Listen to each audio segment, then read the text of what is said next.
Sugeng siang rencang-rencang, pripun kabare? Apik to? Tetep jaga protokol kesehatan yo.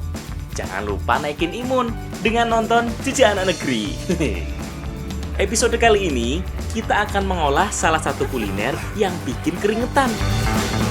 Wah, pedes banget, Mbak. Pedes banget.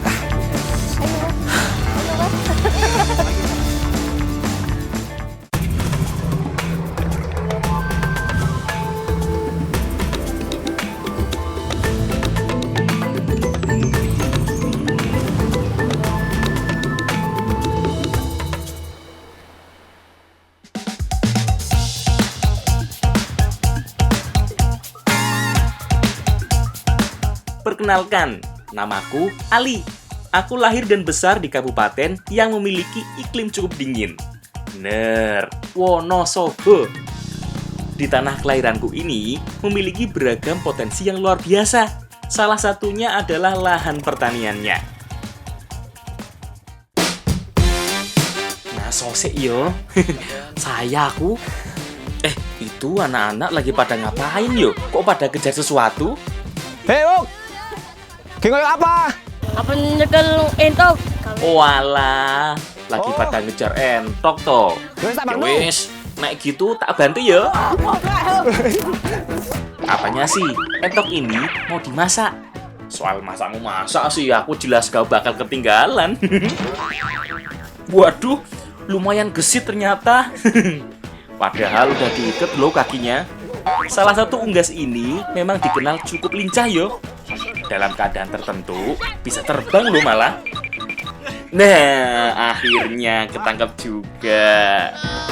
Oke, kita udah dapat entoknya. Setelah ini kita akan masak masakan khas Wonosobo, yaitu entok gobios. Yowis, kita bawa pulang dulu entoknya biar cepat kita masak.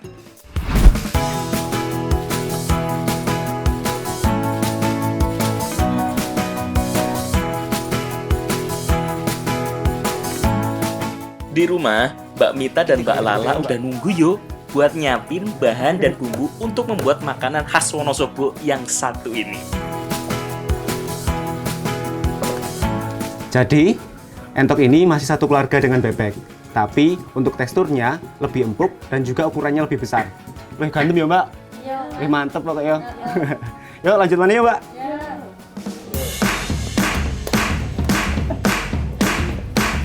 Jadi, satu ekor entok begini saja udah bisa buat makan sekeluarga besar yo.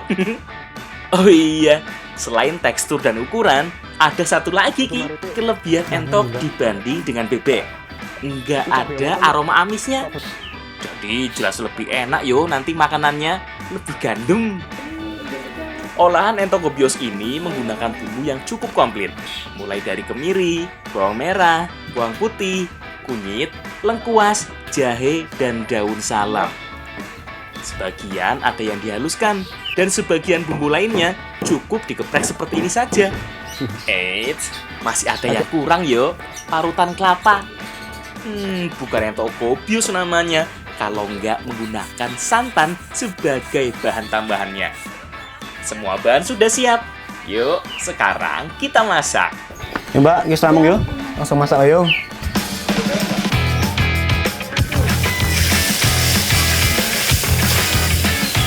Pertama tumis dulu bumbu halus dan bumbu gepreknya.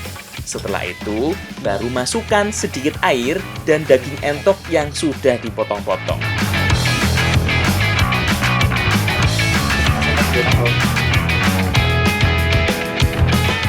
Terakhir, iki Ki, sing bikin spesial, cabe gendot. Mbak.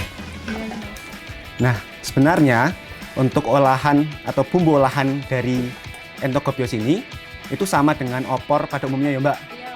Cuma yang membedakan adalah cabai ini ya, Mbak. Cabai gendot. Wih, mantap ya, Mbak. Wih, pedes ya, Mbak. Walah, pedesnya mantap ya, Mbak. Ya, Mbak. Cabe gendot adalah salah satu jenis cabe yang merupakan khas dari Wonosobo dan sekitarnya. Cabe yang menyerupai cabe rawit, hanya saja berukuran lebih gendut ini memiliki rasa yang sangat pedas. Cabe gendot ini harus selalu ada dalam setiap olahan entok gobios. Sip, tinggal tunggu sampai matang dan empuk ya. Duh, dari penampilannya saja udah kelihatan enak banget gini yo. Apalagi dimasak dengan wajan gerabah seperti ini. Sip, entogobios siap untuk dihidangkan. Entogobios bisa dihidangkan dengan kuah melimpah atau sampai kuahnya tinggal nyemak-nyemak begini. Tergantung selera yo.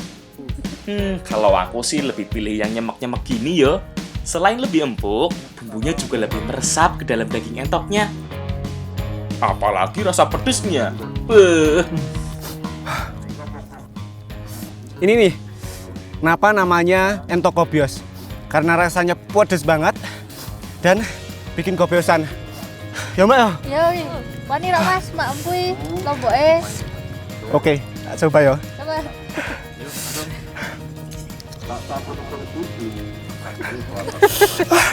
Pedes. Wah, pedes banget, Mbak. Pedes banget. Duh, keringetnya bener-bener sampai gobios gini yo. Tapi, walaupun pada kepedesan, nggak ada yang mau berhenti makan. Gua antem pol lagi.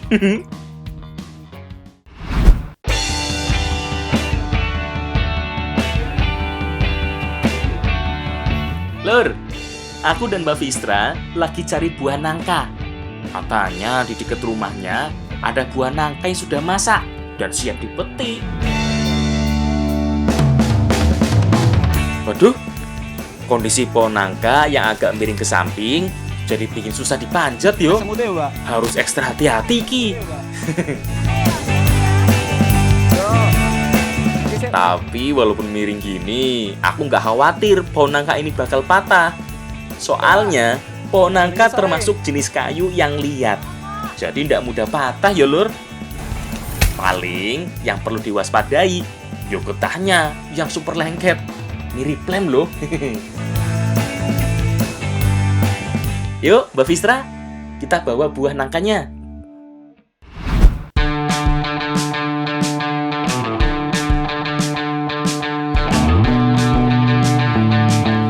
Nah, buah nangka ini akan digunakan sebagai bahan campuran kue lapis.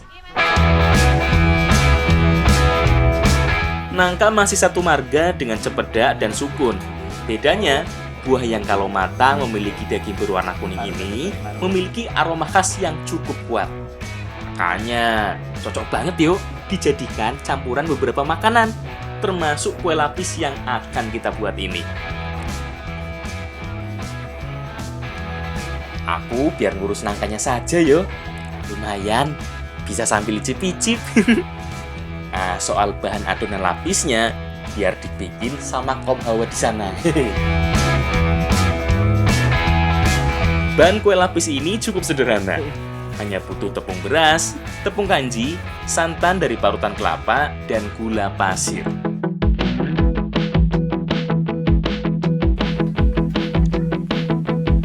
Adonan biasanya terdiri dari minimal 2 warna. Nah, warna klasiknya yo iki lur, merah dan putih. 2 warna sakral yang sudah ada bahkan sebelum negara Indonesia berdiri. Nah, potongan daging nangka ini dimasukkan ke dalam adonannya, biar menambah cita rasa, aroma, sekaligus mempercantik penampilannya. Sip, saatnya kita masak.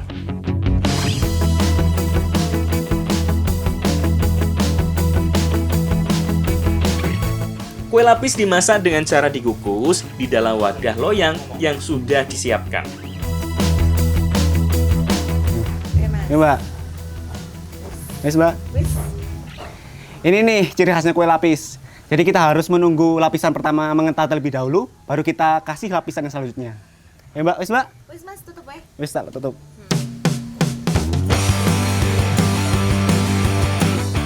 Makanya, bikinnya harus sabar. Satu lapisan mengeras, baru tambah lapisan lagi, tambah lagi, sampai jumlah lapisan yang kita inginkan.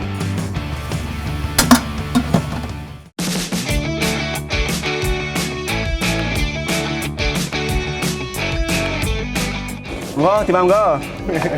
Go. Aroma khas dari nangkanya bikin rasa lapisnya makin enak ya lur. Wah, nek ngene sih bisa banget tak habisin sendiri.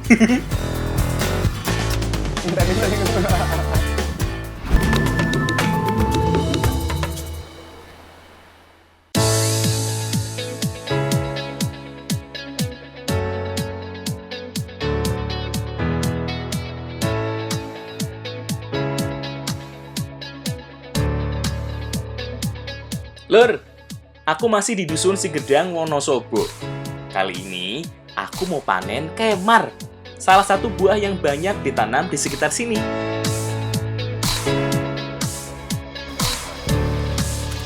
Kita lagi metik buah yang biasanya ditanam oleh masyarakat Wonosobo. Kalau di sini, namanya adalah buah kemar. Kalau di luar, itu namanya terong Belanda. Yuk, Mbak. Ayo, lur liane yuk, akeh yuk. Ngendi yuk, Mbak.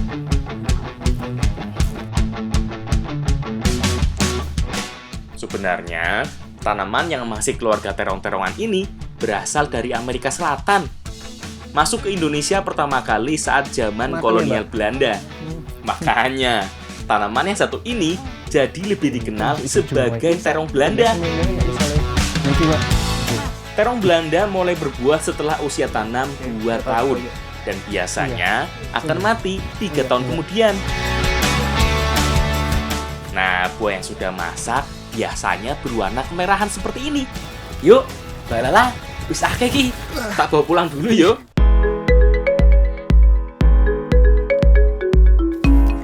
Mbak, iki kemare. Nggak sengaja ngageti Mbak Fistra. Kilo, aku bawa kemar yang dipesen. Katanya mau dimasak. Kemar atau terong Belanda umumnya dikenal sebagai minuman atau sirup saja. Padahal, buah yang bercita rasa asam dan manis ini bisa juga loh diolah sebagai sayuran dan bumbu masak. Biasanya, kemar diolah menjadi sirup atau jus. Tapi, bisa juga loh diolah menjadi olahan makanan yang lain. Nah, kita mau masak ongseng kemar. Ya, Mbak? Iya. Oseng kemar ini akan dicampur dengan tempe, lombok hijau, dan kacang senerek. Bumbu-bumbunya sih simpel yo, sama seperti oseng lainnya. Cukup bawang merah, bawang putih, serai, salam, jahe, gula, dan garam. Semuanya diiris-iris lebih dulu yo. Nah, urusan bumbu dan bahan lainnya biar jadi tanggung jawab Mbak Fistra dan Mbak Husnul. Bagian aku yo iki, ngiris kemarnya. Sambil tak icipi yo kemare. Enak loh iki. Rasa asam manisnya bikin lebih melek. Piye to Mas? Dikon ngetoki malah dimaem terus. Enak soalnya ini. Enak. Enak. Rasanya piye Mas? Kecut. Tapi ono asam-asam enak. He, yo maaf Mbak, lah enak kok. Ya wis kene, semua bahan sudah siap toh? Tak masakin sini. Untuk masak oseng kemar ini gampang banget kok. Cukup tumis dulu semua bumbunya, kemudian tambah dengan sedikit air. Masukkan bahan-bahan yang keras dulu, seperti tempe dan kacang senerek ini. Kalau kemarnya sih, masukkan terakhir saja yo. Hampir sama dengan tomat. Kemar ini lebih berfungsi sebagai bumbu masakan. Kalau dimasukkan lebih awal, nanti rasa asamnya malah terlalu dominan. Nah, wis mateng iki oseng kemarnya. Tak icip dulu ah, sebelum nanti dibawa ke acara sadaran kali.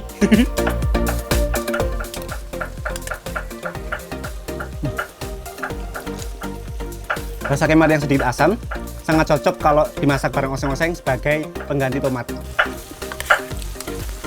Mas, piye to kok maem dhewe Mas? Ya wes, kene tanganmu. Lah, kan aku cuma icip dikit, Mbak. Nyoh, tak kasih juga. Jangan dihabiskan tapi yo. Soalnya kan mau dibawa untuk acara tradisi sadaran kali.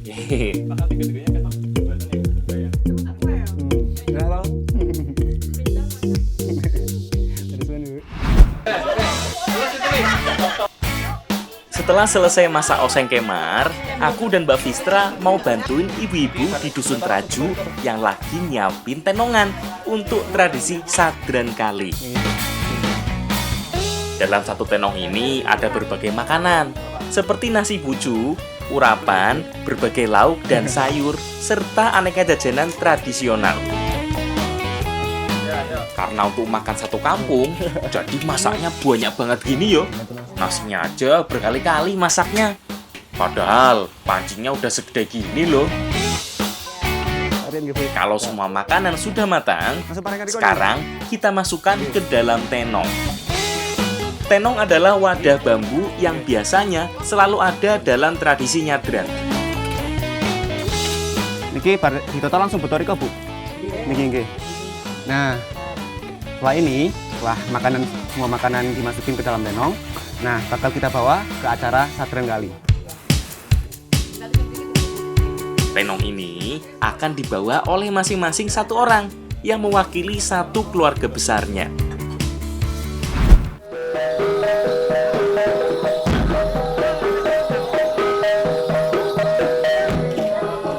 Semua warga akan berjejer dan berbaris, kemudian berjalan menuju lokasi mata air ngasinan.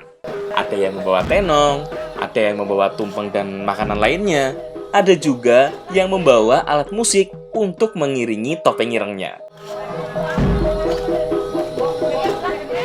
Nah, Sadran Kali ini sebagai bentuk rasa syukur masyarakat daerah sini kepada alam yang sudah memberikan mata air yang cukup untuk kehidupan sehari-hari.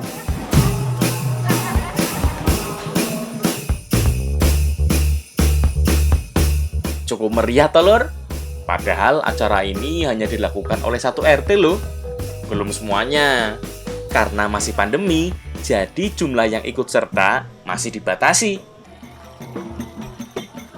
Sebelum dimulai acara doa bersama, tradisi Sadran Kali ini dibuka dengan pengambilan air dari sumber mata airnya langsung.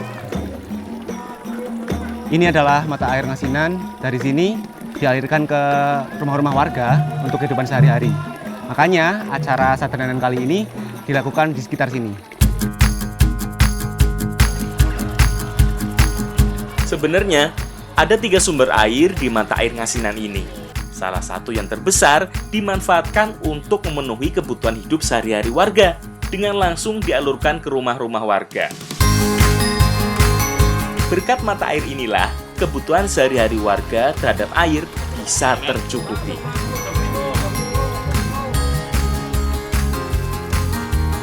Assalamualaikum warahmatullahi wabarakatuh. Berikutnya adalah doa bersama sebagai wujud rasa syukur dan dengan harapan agar keberadaan air di sumber air ngasinan ini tetap melimpah sampai anak cucu kelak. Ini adalah puncak acara Sadranan Kali. Tradisi ini dilakukan 1 tahun sekali di akhir bulan Sapar. Ya Pak? Iya. Enggak Pak? Kali dengan Pak. Setelah doa bersama, yo jelas acara inti kilur. Makan-makan. Semua makanan yang dibawa di dalam tenong akan dimakan bersama-sama di sini. Semua kebahagiaan tumpah ruah saat kenduren atau makan bersama seperti ini.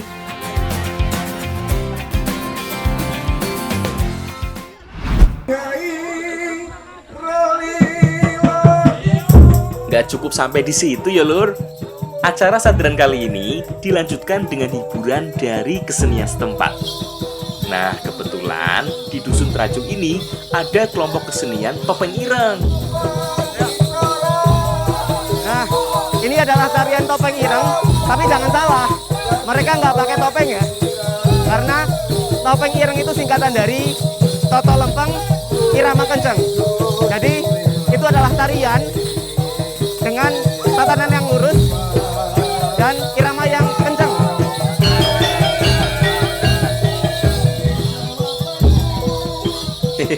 Jadi jangan salah sangka ya lur. Tari topeng ireng bukan berarti tari yang dimainkan dengan topeng berwarna hitam, tapi dilakukan dengan barisan yang lurus dan diiringi dengan musik yang ketukannya kencang.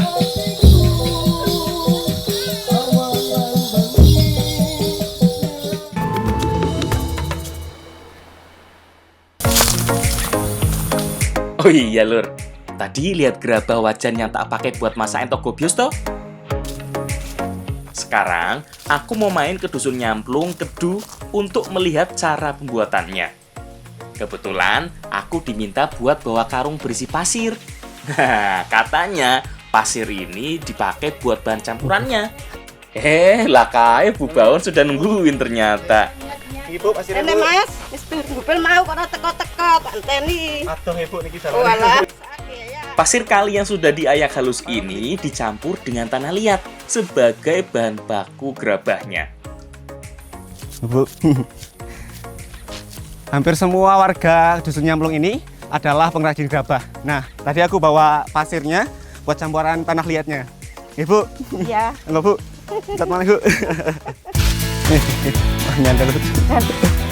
Hehe, tahap awalnya emang gini ya lur.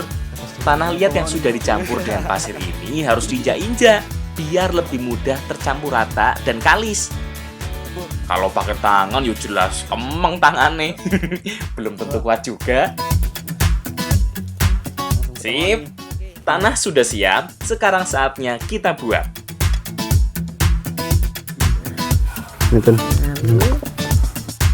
Pengrajin gerabah di Dusun Nyamplung Kedu ini rata-rata adalah ibu-ibu ya lur. Soalnya tangan ibu-ibu ini sudah terpercaya, lebih terampil dan lebih jago dalam membuat gerabah seperti ini. Pembuatan gerabah di sini menggunakan teknik putar dengan alat sederhana bernama rebot. Waduh, punya ibu udah jadi gitu toh. Lah, punya aku bentuknya masih gak karuan begini. Coba meresani ngon jenengan, Bu. Ini lihat. Bentuk punya aku abstrak kayak gini, punya ibunya rapi Ibu. Beda profesional sama yang abal-abal.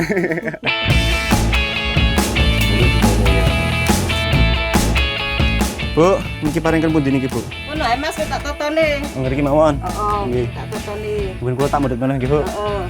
Setelah selesai dibentuk, bakal gerabah ini harus didiamkan lebih dulu dalam suhu ruangan. Jangan sampai terkena matahari langsung yo. Bisa-bisa retak semua. Soalnya kadar airnya menguap dengan cara dipaksa. Semuanya harus didiamkan sekitar 7-15 hari.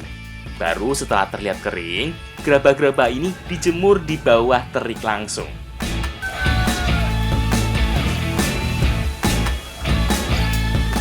Jadi ini gerabah yang setengah kering harus kita jemur baru bisa kita bakar.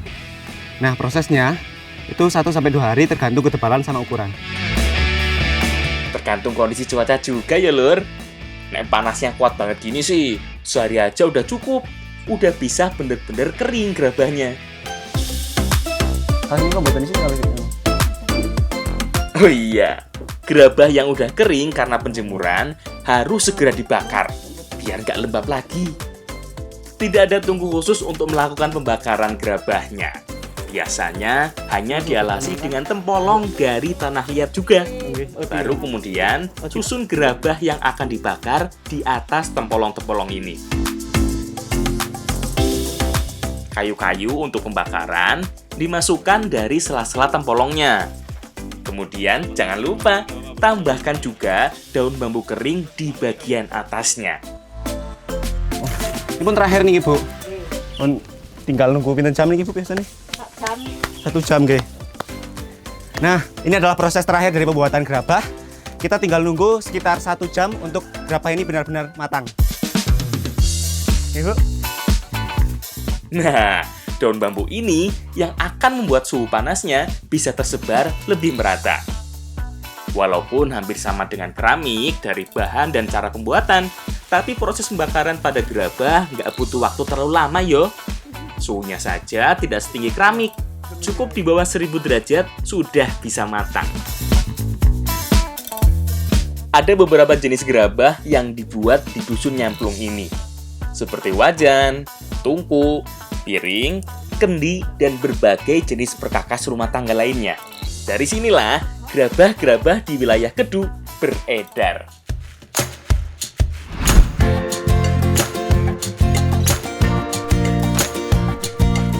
Sekarang masih mau pakai gerabah buat masak makanan khas Wonosobo lainnya. Kali ini pakai kuali, karena ada bahan-bahan dari soto. Tapi kok ada singkong juga ya? Mau dibuat apa sih emang? Kalau lihat singkong kayak gini nih, kita sudah biasa. Tapi kalau lihat singkong dimakan dengan soto, cuma ada di sini nih. Nah, nanti kita akan masak soto gula. Ya Mbak, yo? Ya Mas. Ya Mbak, lanjut Mbak. Ya. Soto gola sebenarnya soto biasa yang dicampur dengan gola. Nah, gola ini adalah makanan yang terbuat dari singkong. Kemudian diproses sedemikian rupa sampai gola ini bisa dijadikan sebagai pengganti nasi. Setelah dikupas dan dipotong-potong, singkong ini harus dikukus sampai matang. Biasanya butuh waktu sekitar 15 hingga 30 menit sampai singkongnya benar-benar empuk. Sebenarnya bisa juga direbus ya, biar lebih cepat empuknya. Tapi jadinya lebih berair. Nah, setelah dikukus, singkong ini harus ditumbuk lebih dulu dengan alu dan lumpang ini. Nah, singkong yang sudah dikukus ini harus cepat-cepat ditumbuk supaya adonannya nanti lebih kenyal dan juga lebih halus. Jadi harus cepat-cepat. Ya Mbak? Ya Mas. Yuk, cepat ayo Mbak. Ya. Kalau kelamaan keburu dingin yo, keburu alot lagi singkongnya. Sebenarnya ada beberapa jenis gola. Ada yang dikukus baru ditumbuk, tapi ada juga yang singkongnya diparut dulu baru dikukus. Tapi keduanya sama-sama kenyal kok, sama-sama enak. Oh iya, urusan tumbuk-menumbuk biar aku saja. Nah, Mbak Lala dan Mbak Mita biar nyiapin bahan campuran sotonya. Tapi kalau udah selesai ditumbuk dan harus nguleni, yo jelas butuh bantuan aku Mbak. Nggak bisa sendirian.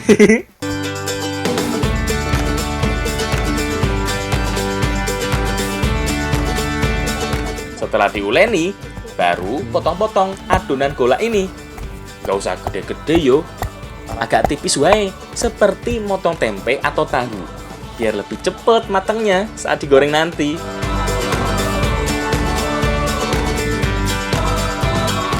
Sip, wis akeh ki potongan golae. Yuk Mbak Lala, ndang digoreng. Wis kencot ki ye. Potongan gola digoreng dengan minyak yang sudah panas. Usahakan sampai semua permukaannya tenggelam. Jadi lebih merata matangnya. Setelah matang, tekstur gola hampir menyerupai cireng. Agak kenyal-kenyal gimana gitu. Wajar aja ya lur. Lah wong bahan pembuatannya sama. Bedanya, kadar pati pada gola ini nggak sebanyak pada cireng. Makanya kenyalnya masih kalah. Iya Mbak, enak loh. Enak banget nih Enak ini. banget. Biasanya masyarakat daerah sini menggunakan gola ini sebagai pengganti nasi. Nah, makanya ini bakal enak banget kalau dihidangkan sama soto kayak gini. Ya Mbak, Ya Mas. anget kayak ini ditambahi gula, wah tambahi soto. Mantap ya Mbak. Tambah. Oke Mbak. Gola yang terbuat dari singkong ini jelas bisa digunakan sebagai pengganti nasi. Kadar karbohidratnya yang cukup tinggi, bikin cepat kenyang yo saat makan gola. Kalau dari segi rasa juga cocok banget kok dinikmati dengan soto begini. Apalagi di tengah desa yang sering banget berkabut gini. Jadi anget yo.